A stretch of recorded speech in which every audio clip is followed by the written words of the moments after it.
राजा कहा गया है कि विदेही राजा हुए राजा जनक, कि राजा रहते हुए भी वे विदेही रहे हैं, उन्होंने दुनिया की परवाह नहीं की।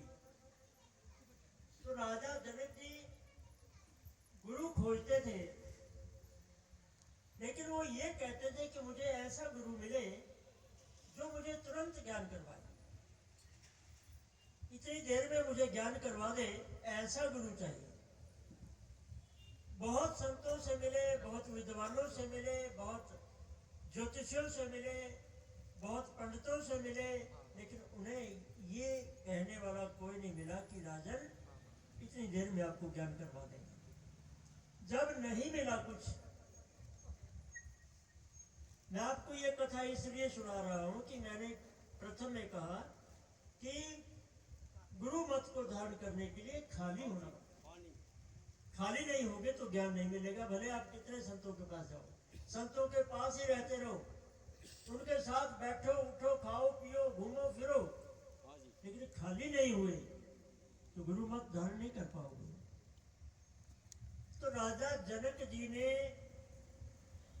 जब थक लिए, राजा जनक ऐसा गुरु नहीं मिला, तो उन्होंने अपनी राजधानी में सिपाहियों से कह के ढिंढोरा पिटवा दिया, अपनी पूरी राजधानी में, पूरे देश में, कि कोई भी संत, कोई भी फकीर, कोई विद्वान, कोई पंडित, कोई ज्योतिषी, जो भी है, हम एक ज्ञान गोष्ठी कराएंगे, ज्ञान सभा करवाएंगे, उसमें शामिल हो सब,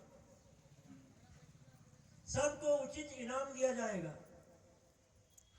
तो राज आज्ञा के अनुसार पूरे देश में, पूरी राजधानी में ढिंढोरा पिटवा दिया गया कि राजा जनक के दरबार में फलानी तारीख को एक बड़ा ज्ञान गोष्ठी आयोजन किया जा रहा है, जिसमें सभी बड़े बड़े विद्वान लोग आमंत्रित हैं, सबको निमंत्रण है। जब वो दिन आया तो सभी जितने भी पंडित थे, जितने भी ज्योतिषी थे, जितने भी विद्वान थे, जितने भी शास्त्री थे, सभी लोग राजा के दरबार में उस ज्ञान गोष्ठी में शामिल हुए। तो उसमें मुनि अष्टावक्र जी हुए, उनको भी बुलावा भेजा गया, उनको भी निमंत्रण भेजा गया। तो जब राज्यसभा पूरी लग गई, सब विद्वान लोग वहां विराजमान हो गए, तो मुनि अष्टावक्र जी को आने में थोड़ी देरी हुई। सबके बाद में मुनि अष्टावक्र जी दरबार में, उस सभा में जैसे गुजरने लगे, जैसे यहाँ आप लोग बैठे हो, उधर से कोई आदमी आए तो आपकी नजर उस आदमी के ऊपर होगी जो सबसे बाद में आए। जो पहले सब इकट्ठे आ गए, शायद उनके ऊपर सबकी नजर ना हो, लेकिन सभा लगने के बाद, सत्संग शुरू होने के बाद जो आता है इक्का दुक्का, उसके ऊपर नजर होती है कि ये कौन है। जैसे ही मुनि अष्टावक्र जी ने प्रवेश किया तो सबका ध्यान आकर्षित हुआ उनकी तरफ। तो उनको देखकर वो सभी विद्वान जो है ठहाके मार के, तालियां बजा के जोर जोर से हंसने लगे। लेकिन मुनि वत्स ने किसी की तरफ नहीं देखा और राजा के पास पहुंच गए। पहुंचकर दरबार में जब खड़े हुए तो इधर को मुंह करके, जैसे आप लोग बैठे हो, जहां वो विद्वान लोग बैठे थे, उनकी तरफ को मुंह करके बड़ी जोर जोर से ठहाके मार मार के मुनि अष्टावक्र जी जोर जोर से हंसने लगे।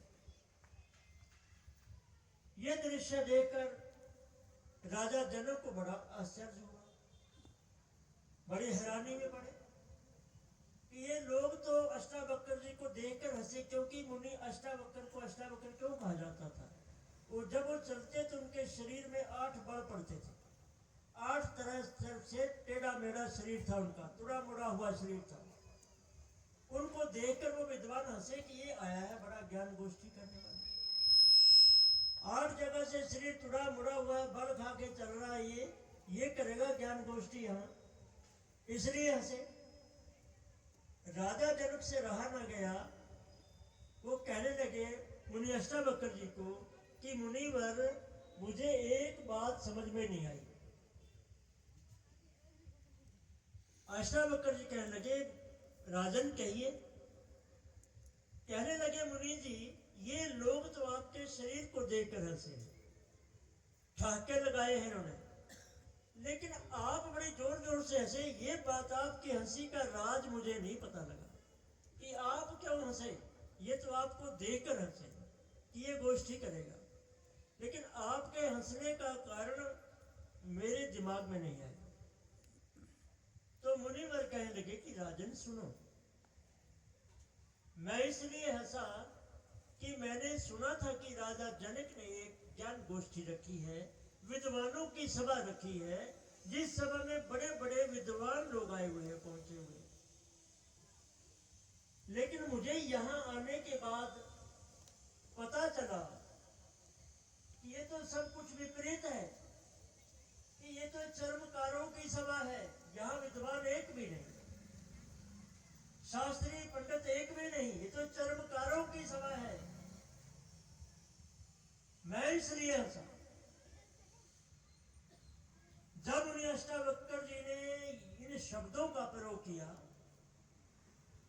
चर्मकार का मतलब चमारों की तरह, जो चमड़े का काम करते हैं, तो जो विद्वान लोग बैठे हुए थे बड़े आग बबूला हुए अपनी अपनी सीटों से खड़े होकर बड़ा हा हुल्ला करने लगे कि हम विद्वान ब्राह्मण हैं, हमें चर्मकार कहा। राजा जी, इसको दंड मिलना चाहिए, मृत्यु दंड देना चाहिए इसको, इन्होंने हम विद्वानों का अपमान किया है।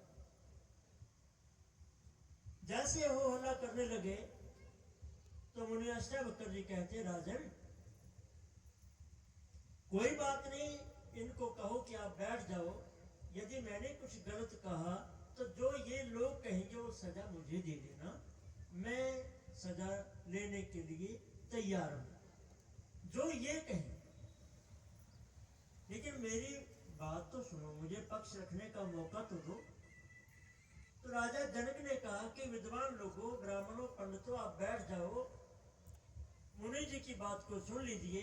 यदि इन्होंने कोई आपत्तिजनक, अपमानजनक बात कही हो, अनुचित बात कही हो, तो जो आप कहेंगे वो सजा आप इसको दे देंगे। इतना सुनकर वो सभी विद्वान शांत होकर बैठे।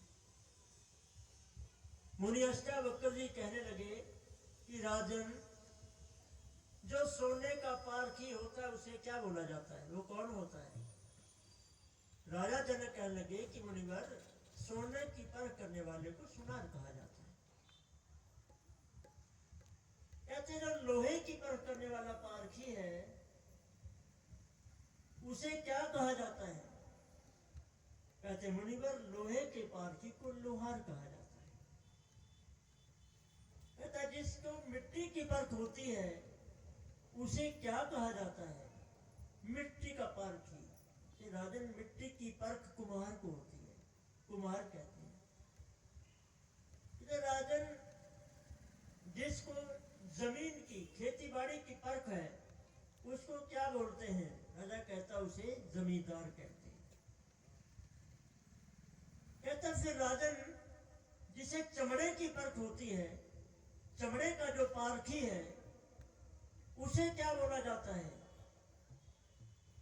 राजा जनक कहने लगे कि मुनिवर, चमड़े के पारखी को चमार कहा जाता है, जिसे चमड़े की परख होती है।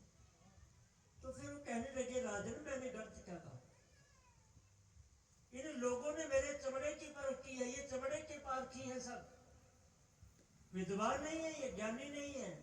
यदि ये विद्वान ज्ञानी होते तो मेरे ज्ञान को सुनते, मुझे बोलने का मौका देते। लेकिन इन्होंने मेरे चमड़े की परख की है कि मैं तुड़ा मुड़ा हुआ हूं, 8 जगह से मेरा शरीर बल खाता है। ये कौन हुए? चमार मैंने गलत तो नहीं कहा। तो सबके सिर जो है शर्म से झुक गए। ज्ञान गोष्ठी हुई। राजा कहता मुझे ऐसा गुरु चाहिए कि जो मुझे पल भर में ज्ञान दे दे, मुझे आत्मबोध हो जाए, ऐसा गुरु चाहिए मुझे। कोई सभा में बैठा है तो बताओ। लेकिन सभी ब्राह्मण, सभी पंडित, सभी शास्त्री, सभी वेदों के ज्ञाता कहते इतनी जल्दी ज्ञान नहीं हो सकता।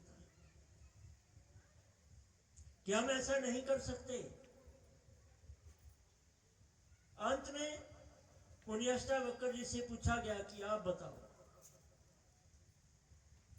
कहने लगा, राजन पलक झपकने में देरी हो सकती है, ज्ञान लेने में देरी नहीं हो सकती। उस मेन मुद्दे पे आइए जिसके लिए मैंने ये कथा सुनाई, कि पलक झपकने में देरी हो सकती है, ज्ञान लेने में देरी नहीं, बशर्ते कि ज्ञान लेने वाला योग्य पात्र हो। यदि ज्ञान लेने वाला योग्य पात्र नहीं है तो दुनिया की कोई ताकत उसे ज्ञान का अनुभव नहीं करवा सकती। तो राजा जनक जी कहने लगे कि मुनिवर, क्या ऐसा संभव है? मुनि जी कहने लगे कि राजन, अवश्य संभव, जरूर अवश्य संभव है। कहते, क्या मुझे ज्ञान करवा सकते हैं? बिल्कुल। कि मेरी ये शर्त है कि मैं एक पैर घोड़े की रकाब पर रखूंगा, दूसरा पांव रखने से पहले पहले मुझे आत्मबोध हो जाना चाहिए। क्या आप ऐसा कर सकते हैं? ऐसा वक्त जी कहने लगे कि राजन, ठीक ऐसा कर सकता हूं, लेकिन मैंने एक बात और भी कही थी, वो आपके ध्यान में नहीं। कहते, वो क्या? कि उसके लिए योग्य पात्र होना जरूरी है। तो राजन कहने लगे कि मुनि जी, मुझे क्या मालूम कि योग्य पात्र कैसे होता है, कौन होता है? वो कहने लगे कि इसके लिए आपको खाली होना पड़ेगा। जब आप खाली हो जाएंगे तो आपको एक पल में ज्ञान हो सकता है। राजन कहने लगे कि मुनि जी, मुझे क्या मालूम खाली कैसे हुआ जाता है। वो कहते, जो कुछ भी आपके पास है वो मुझे सौंप दो। कहते, राजन, ये राज किसका है? राज मेरा है। कहता, ये मुझे सौंप दो। कहता, ये रानियां किसकी हैं? साहब मेरियां हैं। कहते, ये रानियां मुझे सौंप दो।